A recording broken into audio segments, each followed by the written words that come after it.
Hello students, welcome back in the next video with the solution of question number 1 from exercise 5.1. तो question number 1 में आपसे क्या पूछा गया है कि what is the disadvantage in comparing the line segments by mere observation. Means कि disadvantages क्या क्या हैं अगर हम, या कोई भी एक डिसएडवांटेज भी आप लिख सकते हो, ठीक है, कि अगर हम किसी लाइन सेगमेंट को सिर्फ ऑब्जर्व करके मेज़र करें तो उसकी क्या डिसएडवांटेज है। ठीक है, तो देखो इसमें सॉल्व करने का कुछ भी नहीं है, इसमें जस्ट हमें स्टेटमेंट लिखना है। और वो स्टेटमेंट क्या लिखना है कि अगर हम सिर्फ देख करके किसी दो लाइन सेगमेंट्स को कंपेयर करेंगे तो वहाँ पर क्या होगा, स्लाइट डिफरेंस। जैसे कि मैंने आपसे बोला था, बहुत ही थोड़ा सा एक अगर डिफरेंस होगा दो लाइन सेगमेंट्स में तो हम वो देख के नहीं बता पाएंगे। तो we can't compare the line segments, मैं लिख देती हूँ आपके लिए, we can't compare the line segments, we can't compare the line segments with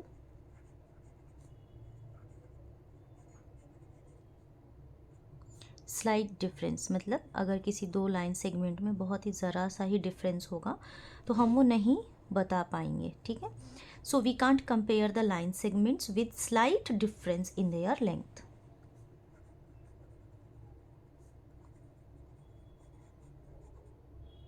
okay, and hence the chance of errors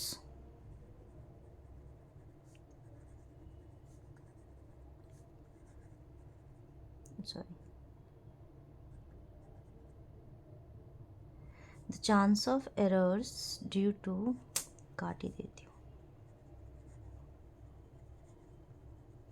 the chance of errors due to improper viewing, जल्दी जल्दी में आज मेरे से लिखने में बहुत गड़बड़ी हो रही है, improper viewing are higher. Okay, so क्या होगा, we can't compare the line segments with slight difference in their length, hence the chance of errors due to improper viewing are higher. So this is the reason and this is the disadvantage. ठीक है, अब मैंने सोचा कि मैं आज एक काम करती हूँ, एक ही वीडियो में तीन चार क्वेश्चंस या पूरी एक्सरसाइज शूट कर लेती हूँ, बिकॉज ये जो चैप्टर है बहुत लेंदी है। ठीक है, और किसी भी स्टूडेंट में इतना पेशेंस नहीं होगा कि वो एक एक क्वेश्चन का सेपरेट वीडियो जा करके वहाँ पर मेरे चैनल पर चेक करें। सो आई थॉट कि काम करते हैं, एक ही वीडियो में पूरा एक्सरसाइज शूट कर लेते हैं, बिकॉज ये ईजी चैप्टर है। तो चलो अब हम लोग अपना नेक्स्ट क्वेश्चन कर लेते हैं, क्वेश्चन नंबर 2 कर लेते हैं।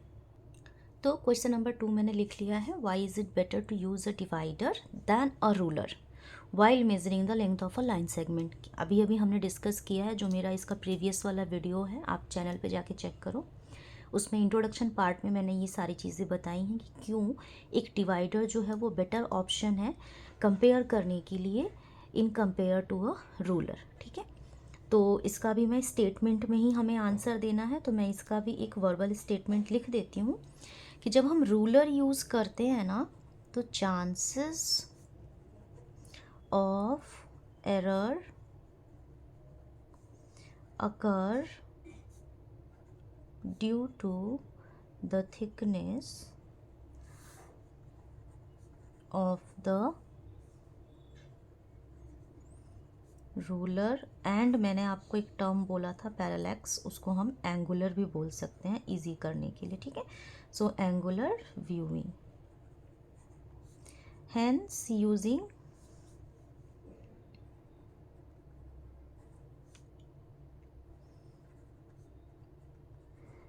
Using a divider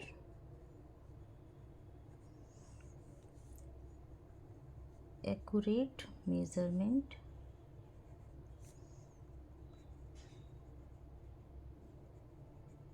is possible. Okay, क्या होगा, थिकनेस ऑफ रूलर, यानी कि रूलर की थिकनेस की वजह से और एंगुलर व्यूइंग की वजह से क्या होता है, मिस्टेक के चांसेस होते हैं। ठीक है, यहाँ पर आप थोड़ा सा ऐड कर लेना, by using a ruler.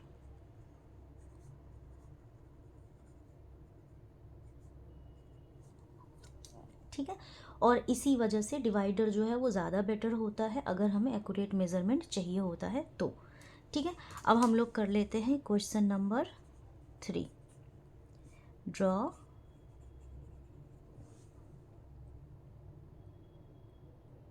Question number 3 में बोला है कि ड्रॉ एनी लाइन सेगमेंट से ए बी। कोई एक लाइन सेगमेंट आप ड्रॉ कर लो, ठीक है। कोई भी एक लाइन सेगमेंट आप ड्रॉ कर लो। मान लो मैंने एक लाइन सेगमेंट ड्रॉ कर लिया फ्रॉम 0 to 6, ठीक है। कोई एक लाइन सेगमेंट ड्रॉ कर लो आप ए बी, ठीक है। Take any point C lying in between A B. मैं कोई एक पॉइंट लेने को हमसे बोला गया है, यहाँ पर मैं एक पॉइंट ले लेती हूँ सी, जो कि लाई बिटवीन है ए एंड बी, ठीक है। ए और बी के बीच में लाई कर रहा है। Measure the lengths of A B, B C and A C, ठीक है। इनकी लेंथ्स को आपको मेज़र करना है पहले। तो सबसे पहले देखो ए बी मैंने मेज़र कर लिया था, जो कि ड्रॉ किया था मैंने, that was 6 centimetre. Now let me check where is my point C लाई।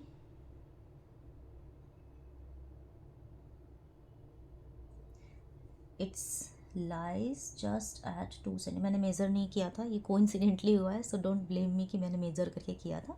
ये एग्जैक्टली 2 सेंटीमीटर पे है, ठीक है। ये एग्जैक्टली 2 सेंटीमीटर पे है। तो ए सी क्या हो गया, 2 सेंटीमीटर।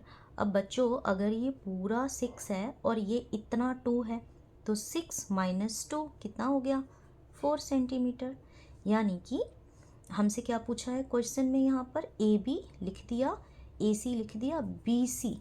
तो बी सी कितना है बच्चों, बी सी है 4 सेंटीमीटर। डोंट कंफ्यूज, चाहे इधर से करो सी बी या इधर से करो बी सी, सेम होता है, और मुझे पता है आप सभी को पता है। Okay, so now we have to prove या verify this statement. Okay, so A B, देखो वेरीफाई करने के लिए ना आपको ये सारे स्टेप्स लिखने हैं जो मैं लिख रही हूँ। ए बी कितना था, 6 था। ए सी कितना है, 2 प्लस सी बी कितना है, 4। तो 6 is equals to 6 centimetre. Last में मैं मेंशन कर देती हूँ। सो हेंस वेरीफाइड, ठीक है। हमारा स्टेटमेंट जो है वो वेरीफाई हो गया, ठीक है। अब हम लोग नेक्स्ट क्वेश्चन की तरफ चलते हैं, जो कि है हमारा क्वेश्चन नंबर 4। क्वेश्चन नंबर 4 में क्या दिया हुआ है कि if A B C are 3 points on a line such that, मान लो ए बी सी जो है वो किसी लाइन पर 3 पॉइंट्स दिए हुए हैं, ठीक है। जिसमें से ए बी जो है वो कितना दिया हुआ है, 5 सेंटीमीटर।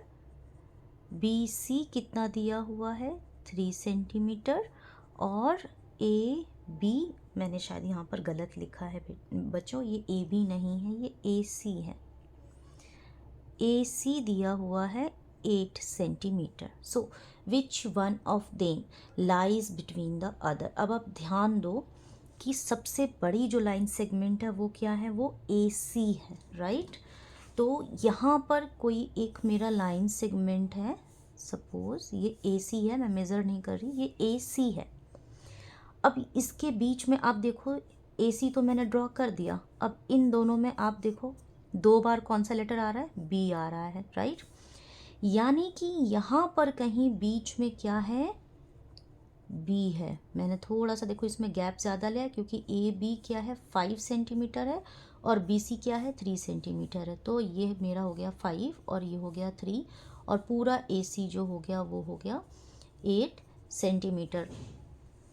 अगेन मैं यहाँ पर क्लियर कर रही हूँ कि मैंने ये मेज़र करके नहीं ड्रॉ किया है, ये मैंने रफली ड्रॉ किया है, सिर्फ और सिर्फ एक डायग्राम के थ्रू आपको एक्सप्लेन करने के लिए। Okay, so now it is clear. क्या clear, that A C is equals to A B plus B C, ठीक है।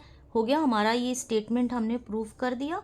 और एक मैंने तो यहाँ पर एक रफ डायग्राम दिया है, आप चाहो तो एक्यूरेट डायग्राम देख करके भी ये ड्रॉ करके आप प्रूफ कर सकते हो, ठीक है। तो होपफुली स्टूडेंट्स को समझ आ गया क्वेश्चन नंबर 4। अब हम लोग फर्दर क्वेश्चन नंबर 5 कर लेते हैं। So dear students, question number 5 में दिया हुआ है कि verify whether D is the mid point of A G, ठीक है। आपको क्या करना है, वेरीफाई करना है कि ये जो डी है ये मिड पॉइंट है लाइन ए जी का, ठीक है। इस पूरी लाइन का मिड पॉइंट जो है वो डी है, यानी कि ए और जी का मिड पॉइंट डी है। तो आप जब अपनी एनसीईआरटी की बुक देखोगे तो उसमें आप देखोगे कि ये एग्जैक्टली 1 सेंटीमीटर के गैप पे दिया है, ठीक है। अब सिंस की सेंटीमीटर वहाँ पे मेंशन नहीं है तो हम इसको यूनिट बोलते हैं। तो 1 यूनिट के गैप पे दिया हुआ है, यानी कि क्या है, A B is equals to B C is equals to C D is equals to D E is equals to E F और is equals to F G है। सभी इज इक्वल्स टू क्या है, 1 यूनिट है, okay. It means that A B plus B C plus C D, और अगर मैं यहाँ पे ब्रेक कर दूँ इसको, is equals to D E plus E F plus F G कर दूँ, तो क्या ये 1 + 1 + 1 इज इक्वल टू 1 + 1 + 1 नहीं होगा, जब हमें पता है कि all the gaps are equal. तो ये इधर से हो गया 3 यूनिट्स और इधर भी हो गया 3 यूनिट्स। तो जब दोनों तरफ इधर भी 3 यूनिट है और इधर भी 3 यूनिट है और बीच में ये भाई साहब बैठे हैं, so it is very clear that D is the mid point of A जी।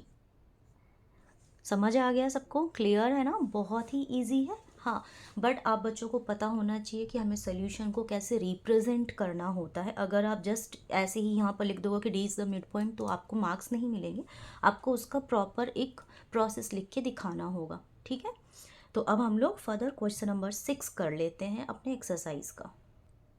तो क्वेश्चन नंबर 6 में हमसे पूछा गया है कि if B is the mid point of A C, अगर बी जो है वो ए सी का मिड पॉइंट है and C is the mid point of B D, और सेम लाइन पे सी जो है वो मिड पॉइंट है बी डी का, where A B C D lie on a straight line, ठीक है। ए बी सी डी जो है वो एक स्ट्रेट लाइन है, ठीक है। मैं एक रफ आपको दिखाती हूँ डायग्राम, क्योंकि इसका सोल्यूशन नेक्स्ट पेज पे है।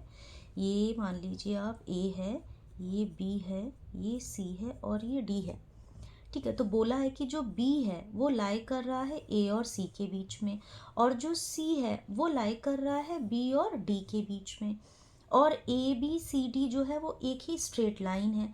तो से वाई कि क्यों जो ए बी है वो इक्वल होगा सी डी के, ये हमें प्रूफ करना है। हमें दिख तो रहा है कि हाँ इक्वल है, बट हमें ये प्रूफ करना है। तो चलो नेक्स्ट पेज पे हम इसको प्रूफ करते हैं। तो ये मैंने ड्रॉ कर लिया है ए बी सी डी, ठीक है। हमसे सोल्यूशन में क्या बोला है कि जो बी है, बी इज सॉरी सोल्यूशन बोल रही हूँ, क्वेश्चन में बोला है कि B is the mid point of A C, right. ये जो बी है वो ए सी का मिड पॉइंट है। तो कंक्लूजन क्या निकलता है, इट मीन्स कि A B is equals to B C होगा। अगर बी मिड पॉइंट है तो ये वाला पोर्शन और ये वाला पोर्शन आपस में इक्वल होंगे, इक्वेशन 1 कर देते हैं, ठीक है। अब नेक्स्ट हमसे बोला गया है कि सी जो है वो मिड पॉइंट है, कि सी इज द मिड पॉइंट। बच्चों मिड पॉइंट का मतलब होता है जस्ट बीच वाला पॉइंट, ठीक है। जैसे ये पेंसिल है और यहाँ पर इसका मिड पॉइंट है, मिड का मतलब ये इधर आधा और इधर आधा बराबर है ना। सो नेक्स्ट बोला है कि C is the mid point of B D. It means कि ये जो बी सी है it is equals to C D, equation number 2। अब इन दोनों इक्वेशंस को जब हम कंपेयर करेंगे तो हमें क्या मिलेगा कि बी सी जो है वो दोनों में कॉमन है, ये कैंसल आउट हो जाएंगे एक दूसरे से, राइट। कंपेयर ऐसे करते हैं, देखो सेम चीज़ों को हम काट देते हैं यहीं पे चाहो तो। अब क्या बचा हमारे पास, A B is equals to C D, तो हम इसको लिख देंगे, क्या लिखेंगे, हेंस वेरीफाइड। मुझे पता है कि आप लोग अभी 6th में हो तो आप लोगों को इन चीज़ों की आदत नहीं है, बट बच्चों ये लिखना सीख लो क्योंकि ये हायर क्लासेस में यूज़ होता है, ठीक है। तो होपफुली सोल्यूशन आपको समझ आ गया और कैसे हमें लिख के इसको सॉल्व करना है वो भी समझ आ गया, राइट। तो फर्दर हम लोग चलते हैं अपने नेक्स्ट क्वेश्चन पर। तो क्वेश्चन नंबर 7 में बोला है कि ड्रॉ 5 ट्राइंगल्स, कोई भी आप 5 ट्राइंगल्स को ड्रॉ करो and measure their sides, check in each case. मतलब आप 5 ट्राइंगल ड्रॉ करो। चलो मैं ड्रॉ कर लेती हूँ, कोई भी 5 ट्राइंगल्स को आप जो है ड्रॉ कर लो कैसे भी करके, ठीक है।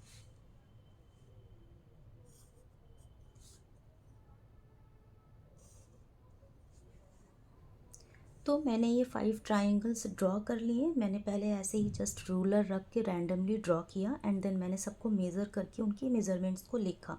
बेसिकली हमें क्या करनी है, सभी ट्राइंगल्स के किन्हीं 2 साइड्स को हमें ऐड करना है, चेक करना है कि वो थर्ड साइड से ग्रेटर है या नहीं है, ठीक है। तो हम कोई 2 साइड्स ले लेते हैं। जैसे इसमें अगर आपको ये विजिबल है, let me zoom. I hope अब आपको थोड़ी सी और क्लैरिटी मिल रही होगी, ठीक है। तो अब हम इसमें से कोई भी 2 साइड्स को ऐड कर लेते हैं। जैसे कि ये वाला है 2.5 और ये है 3.5, ठीक है। तो 2, ये फर्स्ट डायग्राम है। सो 2.5 प्लस 3.5 इज इक्वल्स टू कितना आएगा, 5 5 10 बचा 1, डेसिमल पुट करो, 3 2 5 और 1 6 सेंटीमीटर। क्या बच्चों ये तीसरा सेगमेंट जो है वो 6 सेंटीमीटर है? नहीं है। ओके, तो हम इसमें लिख देते हैं कि जो A B plus B C है वो ग्रेटर देन है ए सी से। यही सेम प्रोसेस हमें सभी में करने हैं। सो डायग्राम नंबर 2 में इसको भी ए बी सी लिख देती हूँ मैं, ठीक है। तो इसमें आप देखेंगे क्या है, कोई भी आप 2 साइड्स ले लो। जैसे मैं ले लेती हूँ इस बार B C plus A B. कितना है बी सी? 4.8। कितना है ए बी? 2.1। ये दोनों क्या मिल करके ये कितने आ रहे हैं? 8 और 1 9, डेसिमल लगाओ, 4 और 2 6। और तीसरा साइड क्या है हमारा? तीसरा साइड है 4.7, जो कि क्या है, ग्रेटर है। किससे ग्रेटर है? अपने तीसरे साइड से ग्रेटर है, यानी कि ग्रेटर है किससे? ए सी से। तो सेकेंड डायग्राम भी हमें यही प्रूव कर रहा है कि 2 साइड्स का सम किसी भी ट्राइंगल का हमेशा ग्रेटर होता है थर्ड साइड से, ठीक है। थर्ड डायग्राम, ठीक है, देखो 4.3 प्लस 3 ले लो, तो 4.3 प्लस 3 कितना होता है? 7.3, राइट। तो 4.3 मैंने क्या लिया था? ए सी लिया था, प्लस 3 सेंटीमीटर मैंने बी सी लिया था, जो कि ग्रेटर है किससे? ए बी से। तो यहाँ भी ये प्रूफ हो गया कि दोनों साइड्स का सम क्या है? तीसरे साइड के सम से ग्रेटर है। ओके, फोर्थ पोर्शन देख लेते हैं। फोर्थ पार्ट में भी ए बी सी लिख दो, ठीक है। ए बी कितना है? 2.3 प्लस ए सी कितना है? 4.4। थर्ड साइड है 3.8, ठीक है। 4 3 7 डेसिमल 4 2 6, ऑब्वियसली ग्रेटर देन 3.8। क्या क्या लिया था हमने? हमने लिया था ए बी प्लस ए सी, जो कि ग्रेटर देन है बी सी से। फिफ्थ पार्ट ले लो आप इसका। तो फिफ्थ पार्ट में भी क्या है? ये है ए, ये है बी, ये है सी, ठीक है। इसमें हम क्या लें? चलो B C plus A B ले लो, और तीसरा साइड क्या हो जाएगा? ए बी बी सी ए सी, ठीक है। बी सी कितना है? 4 है। ए बी कितना है? 4.9 है। ए सी है 4.7। अब इधर में कुछ नहीं होता है तो 0 होता है। सो 9 और 4 4 8, 8.9 ऑब्वियसली ग्रेटर देन क्या है? ए सी, यानी कि थर्ड साइड। तो इस पूरे क्वेश्चन में हमसे बोला था कि 5 ट्रायंगल्स आप ड्रॉ करो, ठीक है। उनकी साइड्स को मेज़र करो, हमने किया। फिर बोला है चेक करो हर एक केस में, पांचों में हमने चेक किया कि जो sum of the lengths of any 2 sides हैं वो हमेशा is always less than the third side. क्या ये पॉसिबल है? नहीं। तो हम क्या लिखेंगे कि no, in each case sum of any 2 sides is always greater than the third side. Okay, तो इसी के साथ में बच्चों हमारा क्वेश्चन नंबर 7 जो है हो गया प्रूफ, और हमारा एक्सरसाइज 5.1 भी हो गया ख़त्म। तो अब हम लोग नेक्स्ट वीडियो में इंट्रोडक्शन पहले शूट करेंगे कि हमारे एक्सरसाइज 5.2 में क्या क्या हमें कॉन्सेप्ट्स आने वाले हैं, हम उनको पहले पढ़ेंगे, सीखेंगे, एंड देन उसके नेक्स्ट वीडियो में हम 5.2 को सॉल्व करेंगे। Till then thank you for watching and bye bye.